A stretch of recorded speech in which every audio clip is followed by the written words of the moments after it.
Hello everyone, दीप classes की online श्रृंखला में आप सभी का स्वागत है। मित्रों, हमारा जो वर्ल्ड ज्योग्राफी की सीरीज चल रही है उसमें कल हमारा जो टॉपिक हमने स्टार्ट किया है सेलें या चट्टानें, ठीक है। उसमें हमने पिछली क्लास में सेलों के बारे में सामान्य जानकारी प्राप्त की थी। उसी के साथ साथ सेलों का वर्गीकरण प्रमुख रूप से कितने भागों में उसे वर्गीकृत किया गया है। उसी के साथ हमने सबसे पहला वर्गीकरण आग्नेय आग्नेय चट्टानों के बारे में कुछ चर्चा कर चुके थे। हम आग्नेय चट्टानों के शाब्दिक अर्थ आग्नेय का तथा उसकी प्रमुख विशेषताओं के बारे में हम चर्चा कर चुके थे। आगे नेक्स्ट हम आज चर्चा करेंगे आग्नेय चट्टानों का वर्गीकरण, ठीक है। टॉपिक हमारा है सेल, ठीक है, सेल या चट्टानें, ठीक है, जिसमें फर्स्ट आग्नेय सेल, ठीक है। तो प्रकार चल रहे थे हमारे आग्नेय सेलों का वर्गीकरण में सबसे पहले आग्नेय सेल, ठीक है। इसकी हम पिछली क्लास में आग्नेय शब्द का अर्थ एवं इसकी विशेषताओं के बारे में चर्चा कर चुके थे। अब इसका वर्गीकरण, ठीक है, आग्नेय सेलों का या आग्नेय चट्टानों का वर्गीकरण, ठीक है, आग्नेय सेलों का वर्गीकरण। देखिए कितने भागों में इसे वर्गीकृत किया गया है, किन किन आधारों पर इन्हें वर्गीकृत किया जा सकता है। तो मित्रों, आग्नेय चट्टानों को इनकी उत्पत्ति, आग्नेय चट्टानों को इनकी उत्पत्ति,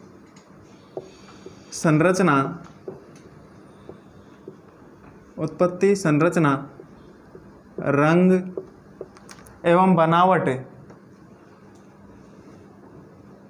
बनावट और आकार के आधार पर निम्न आकार के आधार पर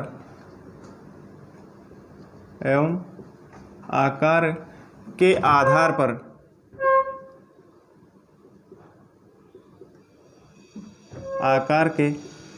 पर अनेक भागों में बांटा जा सकता है, जिसमें सबसे पहले है उत्पत्ति के आधार पर, उत्पत्ति या फिर उपस्थिति के आधार पर,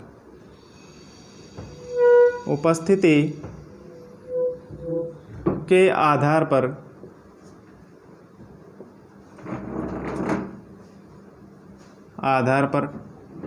आग्नेय सेलों का वर्गीकरण, ठीक है।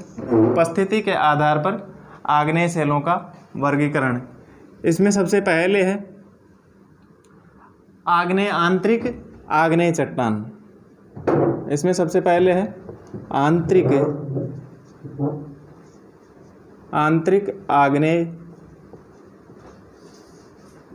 चट्टान, ठीक है, आंतरिक आग्नेय चट्टान। देखिए आंतरिक आग्नेय चट्टान, ठीक है, उत्पत्ति या उपस्थिति के आधार पर सबसे पहला प्रकार है आंतरिक या आग्नेय चट्टान, ठीक है।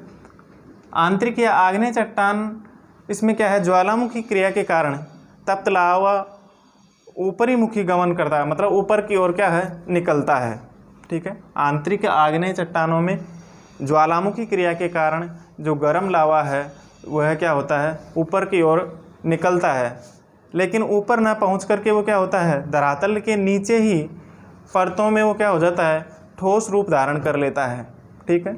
जब यह लावा धरातल ज्वालामुखी क्रिया के कारण धरातल के आंतरिक भाग से यह लावा ऊपर की ओर निकलने लगता है, तब यह ऊपर न निकल करके या धरातल पर न पहुंच करके क्या हो जाता है, धरातल के नीचे ही ठोस रूप धारण कर लेता है, जिसे आंतरिक आग्नेय चट्टानें कहा जाता है, ठीक है, या फिर आंतरिक आग्नेय चट्टानों का निर्माण हो जाता है, ठीक है। वापस रिपीट कर देता हूँ कि जब वो क्या होता है, धरातल के अंदर से जब लावा निकलता है, ज्वालामुखी क्रिया के परिणाम स्वरूप धरातल के अंदर से निकलने वाला लावा धरातल की ऊपरी सतह पर न पहुँच करके धरातल के आंतरिक भाग में ही ठोस रूप धारण कर लेता है, उसे आंतरिक आग्नेय चट्टानें कहा जाता है, ठीक है। अब ये आंतरिक आग्नेय चट्टानें भी क्या होती है, ये भी 2 प्रकार की होती है।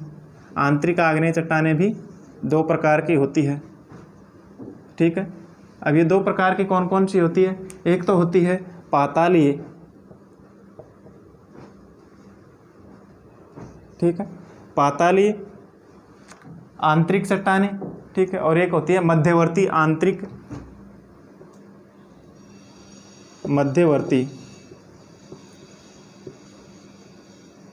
आंतरिक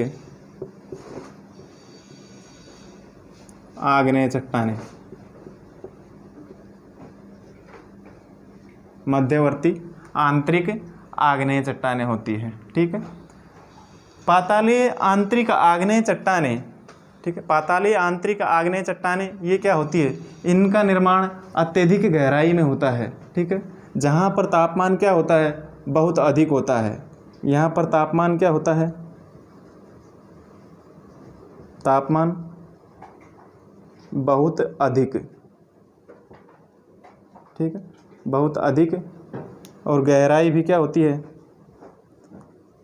बहुत अधिक। गहराई और तापमान बहुत अधिक होते हैं, ठीक है। इनका निर्माण उन स्थानों पर होता है जहाँ पर गहराई बहुत अधिक होती है और तापमान भी बहुत अधिक होता है, ठीक है। वहाँ पर पातालीय आंतरिक आग्नेय चट्टानें बनती है, ठीक है। जिस प्रकार से इसका एग्जाम्पल है ग्रेनाइट, ग्रेनाइट जो कि पातालीय आंतरिक आग्नेय चट्टान का उदाहरण है, ठीक है। उसके बाद में आता है मध्यवर्ती आंतरिक आग्नेय चट्टानें, ठीक है। जब मैग्मा ऊपर की ओर आने लगता है तो कठोर धरातलीय अवरोध के कारण भू सतह के नीचे जमा होकर के क्या हो जाता है, भिन्न भिन्न प्रकार की आकृतियां ग्रहण कर लेता है। वे आंतरिक शैलें निम्न प्रकार की होती है, जैसे बैथोलिथ,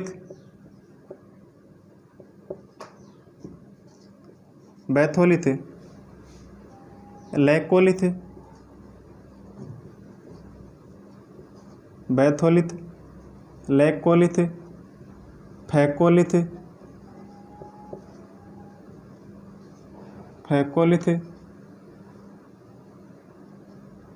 ठीक है, लोपोलिथ,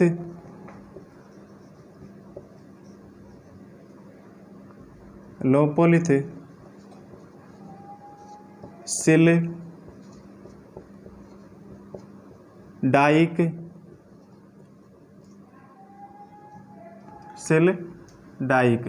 ठीक है। इस प्रकार की ये प्रमुख मध्यवर्ती आंतरिक आग्नेय शैलें होती हैं, ठीक है। वापस रिपीट कर देता हूँ दोनों ही, कि जो पातालीय आंतरिक आग्नेय चट्टानें होती है ये बहुत अधिक गहराई में होती है, इनका तापमान बहुत अधिक होता है, जिसका उदाहरण है ग्रेनाइट चट्टानें, ठीक है।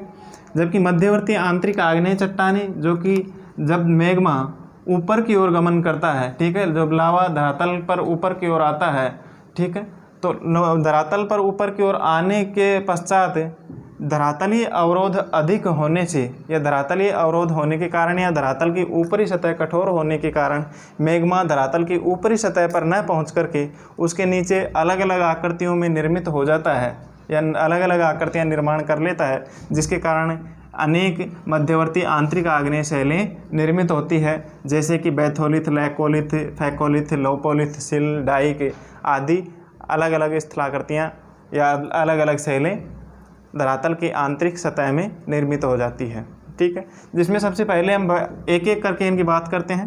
क्या है, देखिए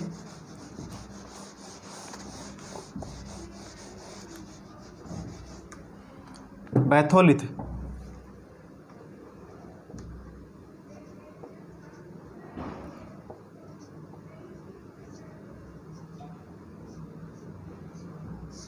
ठीक, बैथोलिथ यह भू सतह के नीचे गुंबदनुमा मैग्मा के ठंडा होने से बनती है, ठीक है, जो कि क्या है, नीचे जिसके ढाल सामान्यतः खड़े होते हैं, ठीक है। मैग्मा का अनियमित और विशाल जमाव, ठीक है। वापस भू सतह के नीचे गुंबदनुमा मैग्मा के ठंडे होने से निर्मित अनियमित जमाव, ठीक है, वो क्या कहलाता है, बैथोलिथ कहलाता है। ये सामान्यतः खड़े होते हैं, ये क्या होते हैं, सामान्यतः खड़े होते हैं, सामान्यतः खड़े होते हैं। ठीक है, इसके बाद में आता है बैथोलिथ के बाद में, इसका उदाहरण अगर बात करें, इसका एग्जाम्पल, ठीक है, तो रांची का पठार, भारत में रांची का पठार जो कि बैथोलिथ के लिए प्रसिद्ध है। ठीक है, इसके बाद में है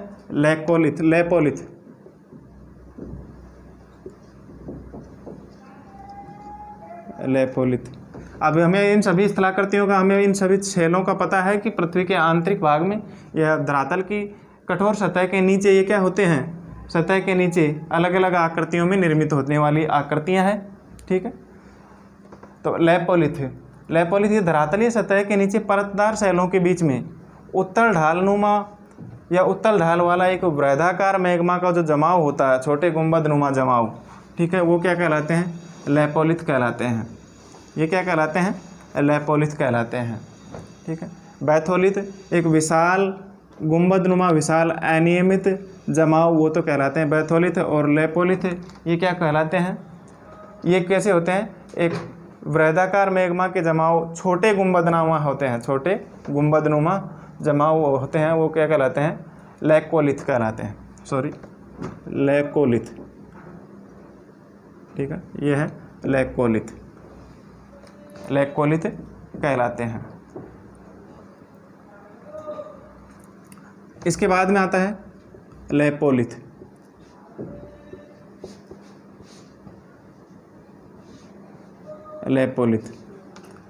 लेपोलिथ में क्या होता है, ये मैग्मा का जमाव धरातल के नीचे बेसन नुमा रूप में या अवतल या प्लेट जैसा, ठीक है, प्याली नुमा जमाव,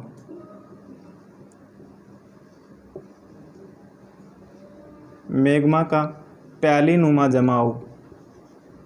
ठीक है, शॉर्ट में हमें इसे याद रख सकते हैं, मैग्मा का प्याली नुमा जमाव वो तो क्या कहलाता है, लेपोलिथ कहलाता है। ठीक है, मैग्मा का प्याली नुमा जमाव वो क्या कहलाता है, लेपोलिथ कहलाता है। ठीक है, अवतल या प्याली नुमा जमाव। और ये लेकोलिथ क्या होता है, उत्तल जमाव होता है। ये तो इस प्रकार से होता है और ये लेकोलिथ इस प्रकार से होता है। ठीक है, ये इसके बाद में है फेकोलिथ।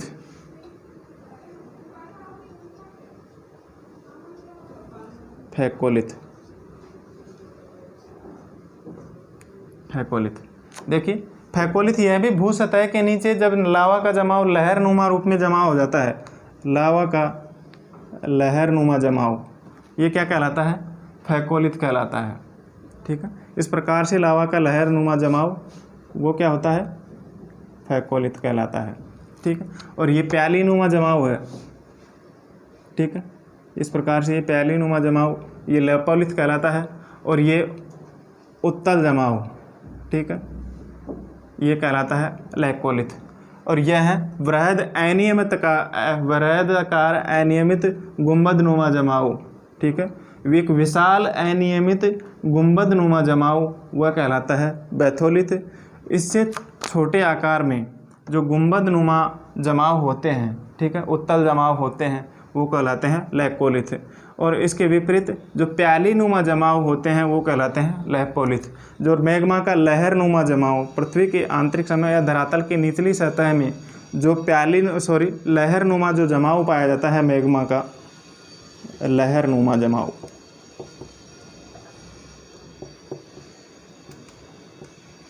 नुमा जमाव, ये क्या कहलाता है, फेकोलिथ कहलाता है। ठीक है, इसके बाद में आता है सिल। यह भू सतह के नीचे परतदार चट्टानों के बीच में क्षैतिज रूप से जमा होने वाला क्या है, क्षैतिज रूप से जमा होने वाला मैग्मा, ये कहलाता है, सिल कहलाता है।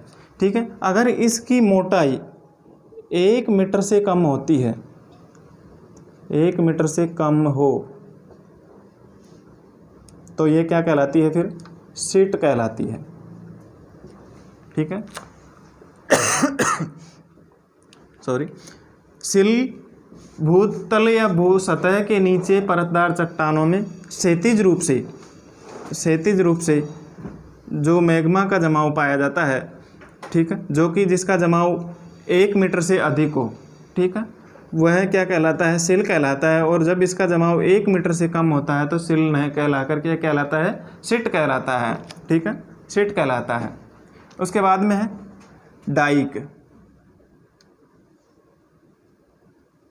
डाइक, ठीक है, डाइक भू सतह के नीचे मैग्मा का परतदार चट्टानों के बीच में लंबवत जमाव, ठीक है, मैग्मा का परतदार चट्टानों के बीच में लंबवत जमाव।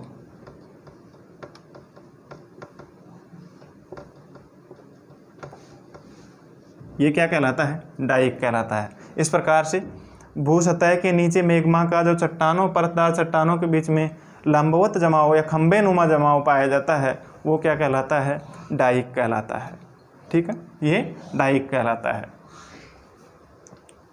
एक बार इन सभी को वापस रिपीट कर देता हूँ। आंतरिक आग्नेय चट्टानों में जो 2 प्रकार बताए गए हैं आंतरिक आग्नेय चट्टानों के, उसमें पहला बताया गया था पातालीय आंतरिक आग्नेय चट्टान और दूसरा मध्यवर्ती आंतरिक आग्नेय चट्टानें, ठीक है।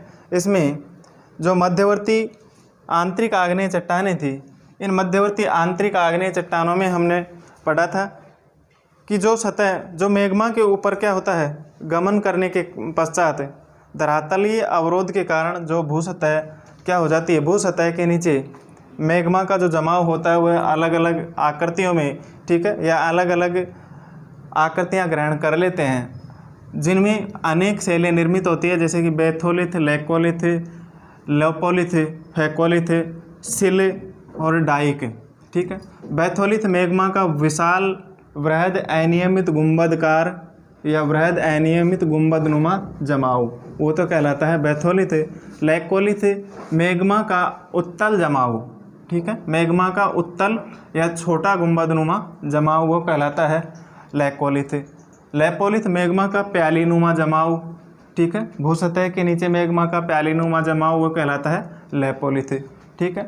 फिर फैकोलिथ कहलाता है भू सतह के नीचे मैग्मा का लहरनुमा जमाव, वो क्या कहलाता है, फैकोलिथ कहलाता है। उसके बाद में है सिल, ठीक है, भू सतह के नीचे मैग्मा का क्षैतिज रूप से मैग्मा का जो जमाव होता है जिसकी मोटाई 1 मीटर से अधिक हो, ठीक है, वह कहलाती है सिल। और जब इसकी मोटाई 1 मीटर से कम होती है तो वह क्या कहलाती है, सिट कहलाती है, ठीक है। उसके बाद में डाइक, भू सतह के अंदर जो परतदार शैलों में मैग्मा का लंबवत जमाव पाया जाता है, अर्थात खंबे नुमा जमाव, परतदार चट्टानों में लंबवत जमाव, ये क्या कहलाता है, डाइक कहलाता है, ठीक है। एक बार हम एक छोटे से डायग्राम के माध्यम से इन सभी आकृतियों को समझ लेते हैं।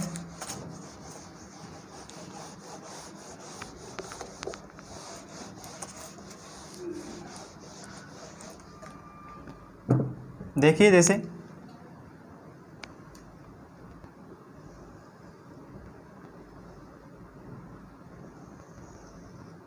ये धरातल की आंतरिक सतह है, ठीक है।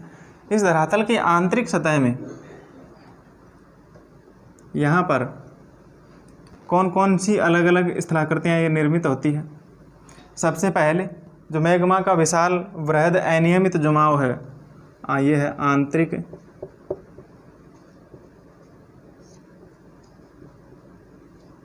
आग्नेय शैलें, आंतरिक आग्नेय शैलें, ठीक। अब ये विशाल आंतरिक जमाव ये तो कहलाता है बैथोलिथ,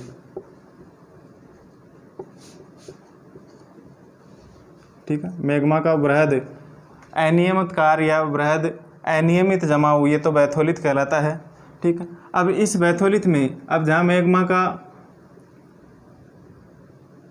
परतनुमा जमाव जो कि ऊपर एक खंबे नुमा आकृति में हमें दिखाई देता है इस प्रकार से, वो मतलब दिखाई नहीं देता, पृथ्वी के आंतरिक सतह में ही, भूगर्भ की या भू सतह में ही क्या होता है, एक खंबे नुमा जमाव मिलता है, वो कहलाता है डाइक, ठीक है, डाइक कहलाता है। और जब यह जमाव इस प्रकार से पाए जाते हैं,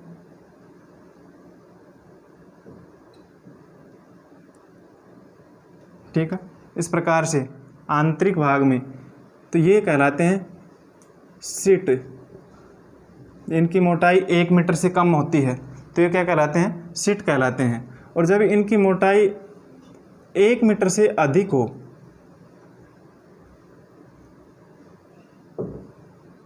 1 मीटर से अधिक हो तो वो क्या कहलाते हैं, ये तो हो गया शीट और ये हो गया सिल। ठीक है, ये हो जाएगा सिल इस प्रकार से। देखिए इसकी मोटाई क्या है, अधिक है, और इसकी मोटाई कम है। माना कि यह 1 मीटर से कम है इसकी मोटाई, तो ये कहलाएगी शीट और ये कहलाएगी सिल। ठीक है, और ये धरातल की जो सतह है, भू सतह के अंदर जो परतदार शैलें हैं, उन परतदार शैलों में, दरारों में पाए जाने वाला एक खंभे नुमा जमाव, ये कहलाता है डाइक कहलाता है। ठीक है, फिर यहीं पर जब मैग्मा का एक लहरनुमा इस प्रकार से जो जमाव पाया जाता है, ठीक है, इस प्रकार का जो जमाव पाया जाता है धरातल के आंतरिक सतह में, ये कहलाता है क्या, फैकोलिथ।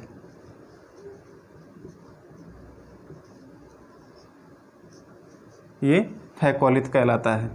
ठीक है, फैकोलिथ कहलाता है।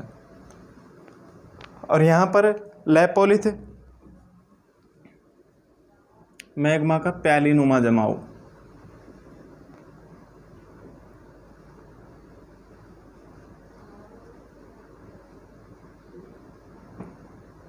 इस प्रकार से मैग्मा का प्यालीनुमा जमाव ये कहलाता है लैपोलिथ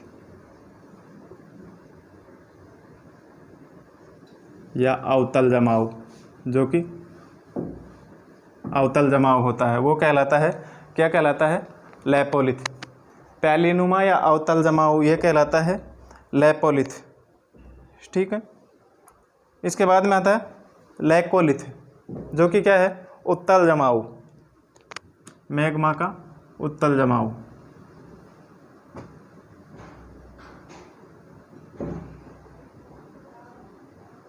इस प्रकार से। ठीक है, ये इस प्रकार से ये कहलाता है लैकोलिथ।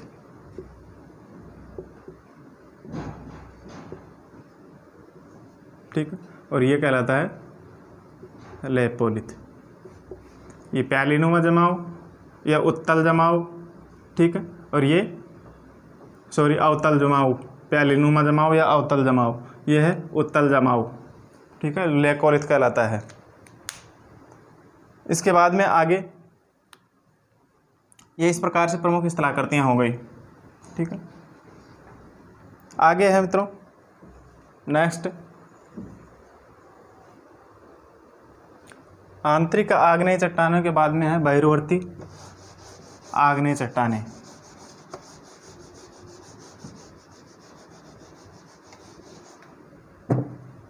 इसमें दूसरा है बाह्य आग्नेय चट्टानें।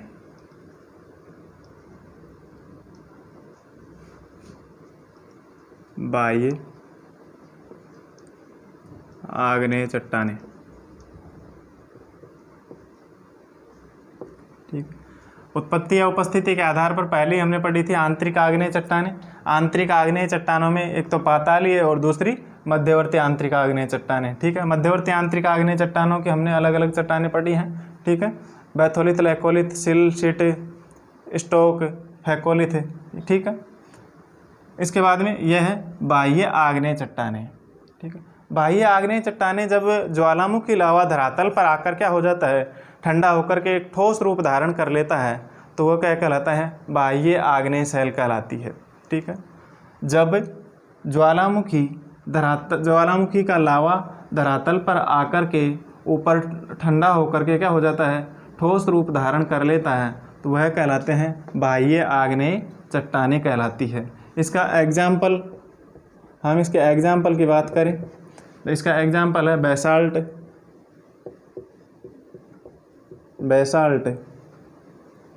और गैब्रो, बेसाल्ट और गैब्रो। जबकि ग्रेनाइट किसका उदाहरण है? आंतरिक आग्नेय चट्टान का। ठीक है, आंतरिक आग्नेय चट्टानों में पातालीय आंतरिक आग्नेय चट्टान का उदाहरण है। ठीक है, इसमें बाह्य आग्नेय चट्टानों में उदाहरण बेसाल्ट और गैब्रो। ठीक है, ये भी दो प्रकार की होती हैं। बाह्य आग्नेय चट्टानें ये भी क्या होती है? दो प्रकार की होती है। एक तो विस्फोट उद्गार से निर्मित,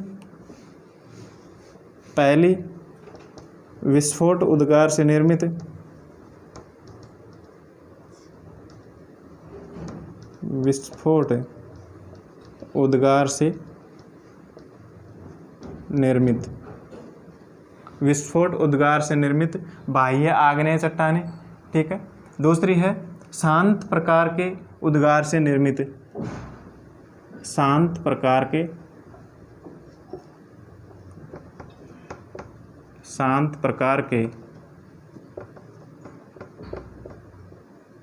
उद्गार से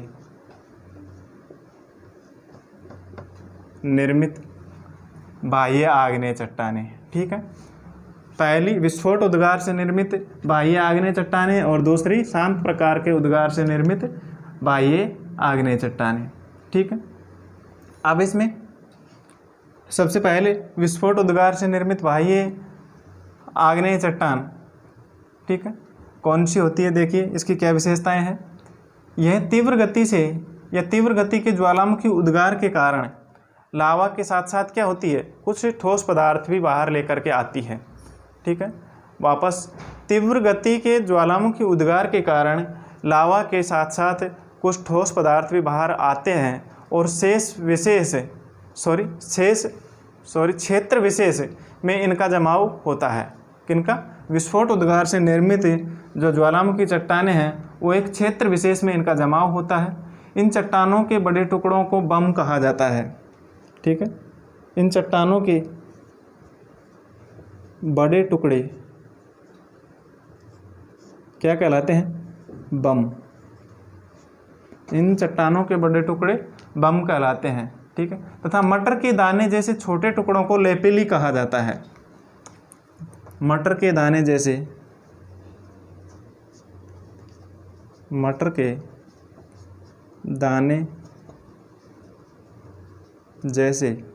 छोटे टुकड़े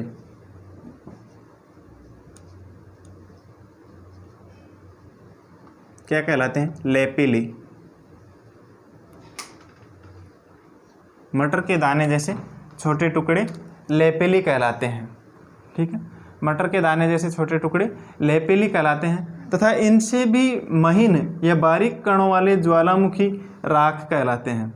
ठीक है, जब ज्वालामुखी विस्फोट होता है तो विस्फोट के कारण जो बड़े बड़े टुकड़े होते हैं उन बड़े बड़े टुकड़ों को तो बम कहा जाता है तथा मटर के दानों के समान छोटे छोटे टुकड़ों को लेपेली कहा जाता है तथा बहुत ही बारीक महीन कणों को ज्वालामुखी राख कहा जाता है। ठीक है, और जब राख का जमाव जल में होता है तो उसे क्या कहा जाता है? टफ कहा जाता है। राख का जमाव जल में होता है, ठीक है, तो उसे क्या कहा जाता है? टफ। राख का जमाव जब जल में होता है तो उसे टफ कहा जाता है। ठीक है, तो बड़े तथा छोटे कोणधारी कणों को ब्रेसिया कहा जाता है। ठीक है, इन विस्फोट उद्गार से निर्मित बड़े और छोटे कोणधारी कणों को ब्रेसिया कहा जाता है। बड़े और छोटे कोणधारी कणों को ब्रेसिया कहा जाता है।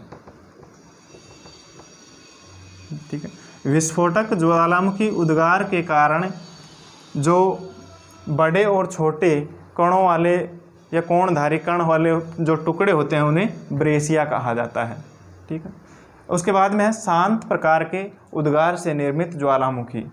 जब लावा का जमाव क्या होता है? दरारों के माध्यम से शांत रूप में होता है। ठीक है, जब लावा का जमाव दरारों के माध्यम से बिल्कुल एक शांत प्रवृत्ति में होता है तो भूपटल पर चादर स्वरूप चट्टान का क्या होता है? निर्माण होता है। एक चादर जैसी चट्टान का निर्माण होता है धरातल के ऊपर। ठीक है, जैसे दक्षिण भारत का लावा का पठार। ठीक है, इसका उदाहरण है दक्षिण भारत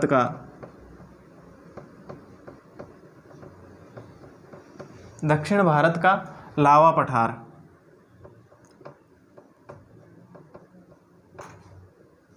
इसका एग्जाम्पल है। ठीक है, शांत प्रकार के ज्वालामुखी उद्गार से निर्मित क्या है, आग्नेय चट्टान। ठीक है, वापस रिपीट कर देता हूँ। जब लावा का जमाव या लावा का बहाव दरारों के माध्यम से एकदम शांत प्रवृत्ति से होता है, जिसके कारण धरातल की ऊपरी सतह पर एक चादर नुमा चट्टान का निर्माण होता है, उसे शांत प्रकार की क्या है, आग्नेय शैलियों का निर्माण होता है। जैसे इसका उदाहरण है दक्षिण भारत का लावा पठार, जो कि क्या है, शांत प्रकार के उद्गार से निर्मित शैल है। ठीक है, इसके बाद में रासायनिक संरचना के आधार पर वर्गीकरण। ठीक है, ये तो था उत्पत्ति एवं उत्पत्ति या उपस्थिति के आधार पर चट्टान इनका आग्नेय शैलों का वर्गीकरण, जिसमें पहला आंतरिक आग्नेय चट्टानें पढ़ी हमने, दूसरा बाह्य आग्नेय चट्टानें। ठीक है, इसके बाद में अगला उत्पत्ति या उपस्थिति के आधार के बाद में नेक्स्ट वर्गीकरण करेंगे हम आग्नेय शैलों का, वह है रासायनिक संरचना के आधार पर आग्नेय शैलों का वर्गीकरण, जो कि हम नेक्स्ट क्लास में उसके बारे में चर्चा करेंगे। आज की क्लास हमारी यहीं पर समाप्त होती है। थैंक्स मित्रों।